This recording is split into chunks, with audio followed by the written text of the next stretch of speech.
Toute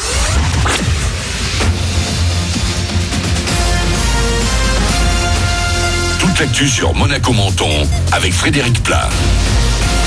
Bonjour, du quasi tout bleu au gris très foncé. Météo agité pour ce mercredi sur Monaco et la Côte d'Azur. Après de belles éclaircies ce matin, le temps risque fort de virer à l'orage cet après-midi. Parfois même avec de la grêle. Le thermomètre va grimper jusqu'à 22 degrés. C'était la météo sur Énergie avec La Trégo. Votre restaurant les pieds dans l'eau. Port de Plaisance, Cap d'Aille. La suite logique, une grande enquête vient d'être lancée en France pour examiner la gestion de la crise de la Covid-19 par les autorités. Des ministres, le patron de la Direction générale de la santé sont visés par plusieurs plaintes de proches de victimes qui demandent des comptes.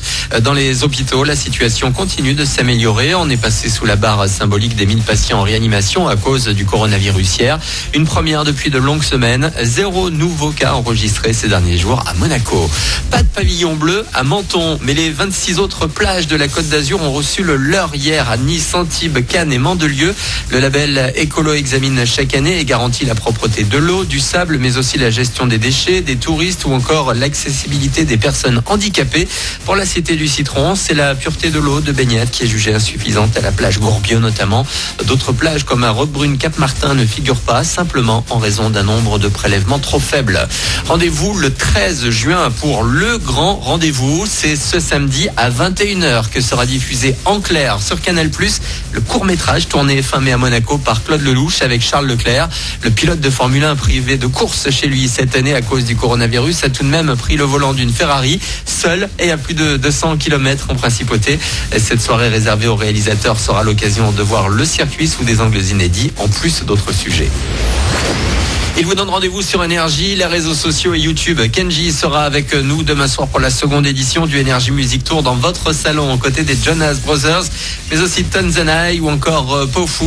Il y aura aussi Slimane qui lui a écrit Habibi, son nouveau single. Il sera dévoilé juste avant le show. Une collaboration logique entre les deux chanteurs devenus de véritables amis. Slimane, on s'est connus moi je suis sorti de The Voice, lui aussi est sorti de The Voice, donc directement il y avait déjà un lien, un point en commun. Et donc après voilà, on s'est vu sur tellement de plateaux, télé, de radio, qu'après on traîne ensemble à chaque fois, on prend le temps de discuter tous ensemble, de rigoler. Il est simplement fort, c'est tout. Et surtout il écrit avec une belle âme, il écrit vrai. C'est des vrais mots qu'on pourrait dire aujourd'hui, à l'heure d'aujourd'hui. C'est pas forcément des mots choisis à la lettre près, c'est vraiment ce qui sort naturellement. Et je trouve que c'est ce qui marche pour les artistes qui travaillent avec Slimane. Slimane, c'est la perfection. Et l'interview de Morgane Barthélémy. Voilà pour votre actu. Bon réveil avec Manu.